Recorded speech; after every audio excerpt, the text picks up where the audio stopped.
फोंडा घाटामध्ये अवजड वाहतुकीस प्रवेश बंद।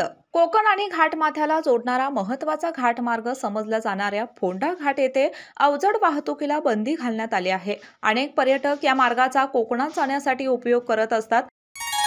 तांबूस फुटता उधळलाली भूपाळी रामपारी, दिशा नाही उजळल्या आल गोकुळ आपुल्या दारी, निर्भेळ आणि सकस चवीच गोकुळ लई भारी। गोकुळ दूध आणि दर्जेदार दुग्ध उत्पादने, चव आहे कोल्हापुरी, गोकुळ लई भारी।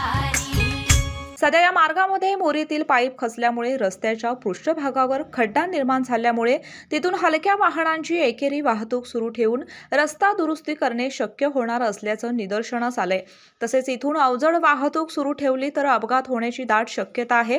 त्यामुळे या ठिकाणाहून अवजड वाहतुकीसाठी हा रस्ता पूर्ण दुरुस्त होईपर्यंत बंद ठेवण्याचे आदेश जिल्हा आपत्ती व्यवस्थापन प्राधिकरण जिल्हाधिकारी कार्यालय सिंधुदुर्ग यांच्यातर्फे देण्यात आले आहे। त्यानुसार फोंडा घाटामध्ये अवजड वाहतुकीस बंदी घालण्यात आली आहे। केके न्यूज साठी राधानगरी प्रतिनिधी मिलिंद कांबळे। अशाच नवनवीन अपडेट पाहण्यासाठी आमच्या केके न्यूज चॅनेलला सबस्क्राइब करा।